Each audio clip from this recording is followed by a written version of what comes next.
Hey, all right, so I'm going to put out something I said I was going to show in the last video I put out. But here's what's crazy.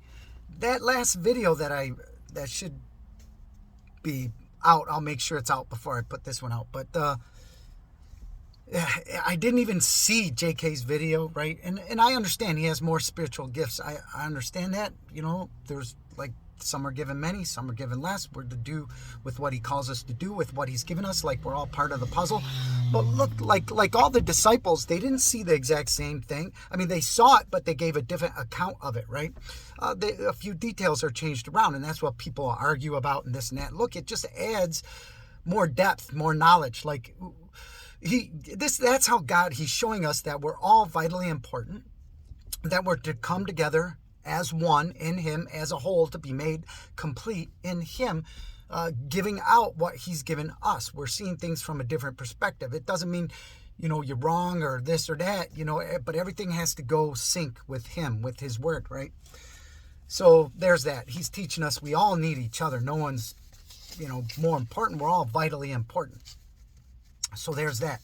So anyways, I'm sure we've all seen this, right? We've all seen this. That because it was so funny. After I saw it, I saw a lot of people talking about it online, right? And that's a lot like this beast that came up out of the sea, one of the four beasts in Daniel 7, verse 4. Now this is talking about the first beast that came out was like a lion, and it had wings of an eagle. And I watched from the ground, though, so that it stood on 2 feet like a human being and had the mind of a human. Okay, so there's that. Okay, so, I mean, wake up. Look, Satan copies God in so many ways, right? In the physical world, the spiritual's played out in the physical, and Satan is a copycat. He really is.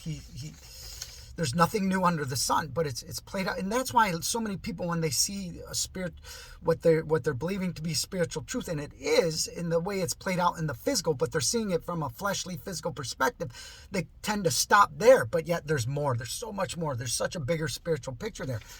All right, so now, and here's a good example of that, and this is what I was referring to. All right, check this out. I'm going to show this. Look at this. Are you seeing this? Look at this. You see what it says?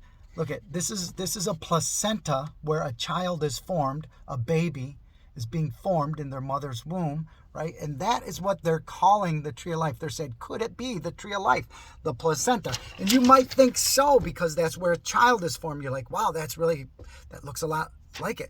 But look, Satan is a copycat. Look, the spirit wars against the flesh. God is in spirit and must be worshipped in spirit, and that's why Jesus told Nicodemus in John 3, a man must be born again of the spirit, from above, from God. You must be born of the spirit, otherwise you will not see the kingdom of heaven, nor will you enter into it.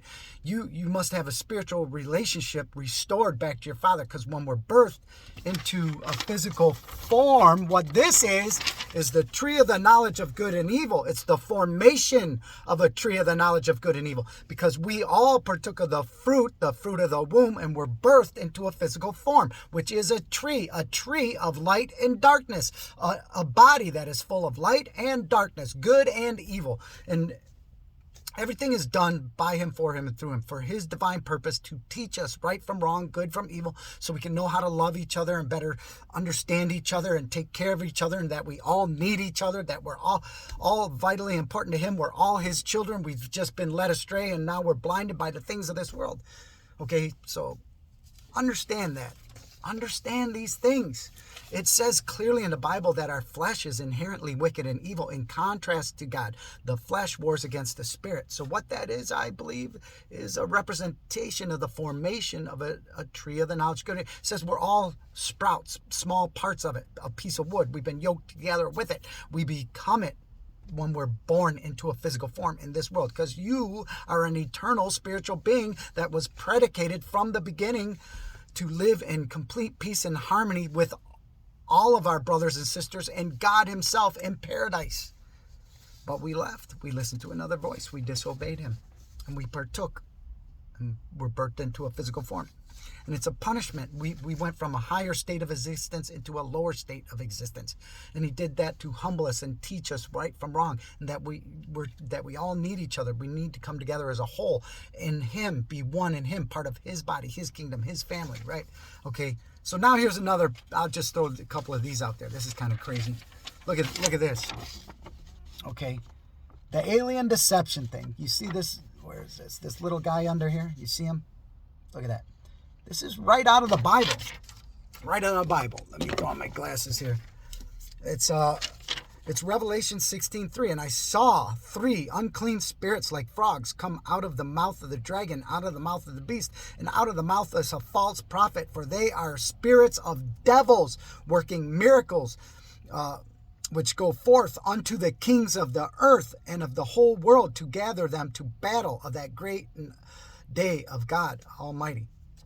Okay, you see that little guy right there? You see him hiding under there? Okay, looks like an alien, what people see and say, the way they describe aliens, right? Evil spirits, right? So look, God owns everything. He forms the light out of the darkness, right? He forms us to conform us to the image of himself, of Christ, who is God incarnate, to love and respect and cherish each other, the highest form of love, right? And he does that, okay? Now, so he's in complete control of both sides. And look how it's played out in this physical world. Every war that's been fought, whoever is fighting, right, left, Democrat, Republican, blah, blah, blah, blah, all of it. Guess who's funding these international people, corporations, bankers, all these very, very wealthy, affluent men who are following these evil spirits, right? Because our battle is not against flesh and blood, but powers and wickedness in high places, right? So these men finance both sides. They always do. They always do. They're all being financed by the same side, right? But it's an evil intention that's done through the flesh, which is inherently wicked and evil. It's a copycat of God's system. He's in control of everything, both sides. Satan can't do anything unless God allows him to do it, right? God runs everything. And this is all for his greater purpose. So, anyways, there's that. That's the way it's played out in the flesh. Now, look at this. Look at this. See this? See that? See the little, where is it? See the little RX on that necklace there? You see that? Where did I put my glasses? All right.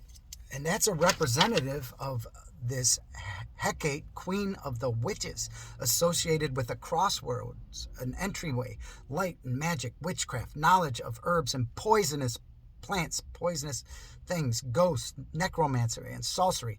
Okay, pharmakia, ancient Greek sorcery, witchcraft, drug administration, fostered by worshiping idols, worshiping yourself, trying to save yourself.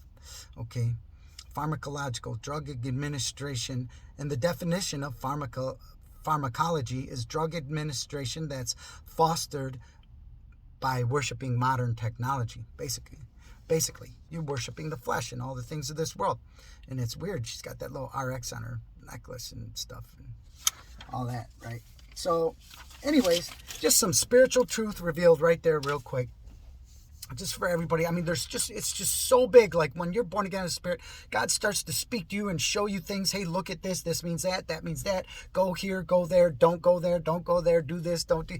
I mean, it's not a bunch of everything is for our benefit and our good. And you just get a tremendous joy and pleasure because you hear his voice and you know absolutely. And that's the thing. Like people reject it. It's foolishness to them. But you can hear the voice of God. You know, it's so amazing and such a beautiful thing to be used by him, you know, to fill you, give these treasures from heaven, these gifts of spiritual knowledge and truth that awakens us. And then we see the world the way it is. We see spiritual things. You can even see angels and occasionally see the wicked ones, some demons or whatever. And look, man, the things people are catching now all around the world on their phones and videos and Ringer doorbells and everything. The veil's being lifted. You better wake up. You better wake up because it's time to go. All those who belong to him are going home. All right, wake up. It's time. It's time. All right, love and respect everybody who draws people to Christ. You know, God bless you. Have a great day. All right, bye.